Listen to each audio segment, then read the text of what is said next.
L'envoyé d'Allah alayhi salatu wassalam, était entouré de compagnons nobles et pieux. Il a ainsi promis à certains d'entre eux le paradis, à savoir Abu Bakr as-Siddiq, Omar ibn al-Khattab, Othman ibn Affan, Ali ibn Abi Talib, Talha ibn Ubaydullah, Zubayr ibn al-Awam, Saad ibn Abi Waqas, Saïd ibn Zayd, Abu Ubayd, Omar ibn al-Jarrah et Abdurrahman ibn Aouf, qu'Allah les agrée.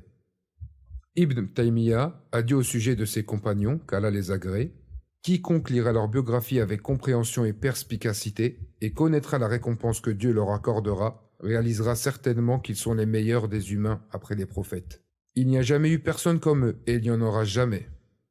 Abu Bakr as-Siddiq, qu'Allah l'agrée.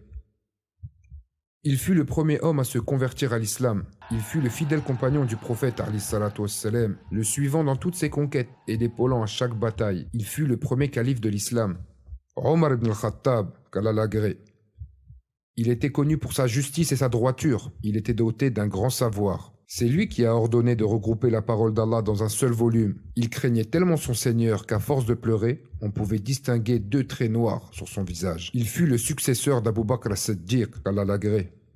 Othman ibn Affan, qu'Allah l'agrée.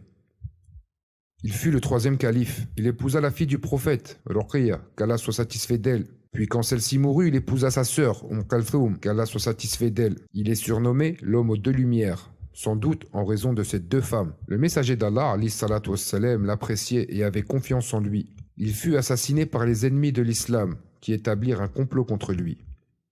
Ali ibn Abi Talib, qu'Allah l'agrée. Il était le cousin et le gendre du messager d'Allah. Il fut le premier enfant à embrasser l'islam. Il était l'époux de la fille du prophète Fatima, qu'Allah soit satisfait d'elle. Il participa à de nombreuses batailles aux côtés du messager d'Allah, alayhi salatu wassalam, et fut le 4e calife de l'islam. Talha ibn Ubaydullah, qu'Allah l'agrée. Il fut parmi les premiers à être torturé pour l'islam. Il participa à un bon nombre de batailles auprès du messager d'Allah, alayhi salatu wassalam. Lors de la bataille de Uhud, il fut touché plus de 60 fois et perdit son pouce. Il fut tué par Marwan ibn al-Hakam. Zubayr ibn al-Awam, qu'Allah l'agrée. Il était le cousin du messager d'Allah, alayhi salatu wassalam. Il embrassa l'islam à 15 ans et épousa la fille d'Abu Bakr as-Siddiq, Asma, qu'Allah soit satisfait d'elle. Ce compagnon participa à toutes les batailles aux côtés du messager d'Allah, alayhi salatu wassalam, et fut assassiné par Ibn Jarmoud alors qu'il rentrait chez lui. Saad ibn Abi Waqqas, qu'Allah l'agrée. Quant à lui, se convertit à 17 ans. Ce compagnon était un homme doté d'un grand courage, masha'Allah. Il mourut à l'âge de 55 ans et fut enterré à Médine. Saïd ibn Zayd, qu'Allah l'agrée.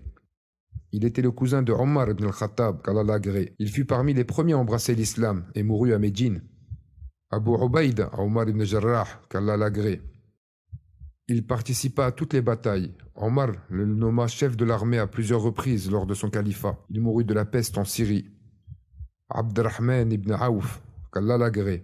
Il émigra vers Médine et participa à toutes les batailles. Lors de la bataille de Uhud, il fut victime de plus de 20 blessures. Il était le proche conseiller du calife Omar, qu'Allah l'agrée, et dépensait beaucoup pour les pauvres. À l'approche de sa mort, Aïcha, qu'Allah soit satisfait d'elle, lui offrit l'honneur d'être enterré à côté de Othman ibn Affan, qu'Allah l'agrée. Cependant, il refusa cet honneur, affirmant ne pas le mériter. Il était un exemple d'humilité, jusqu'à son dernier souffle, masha'Allah.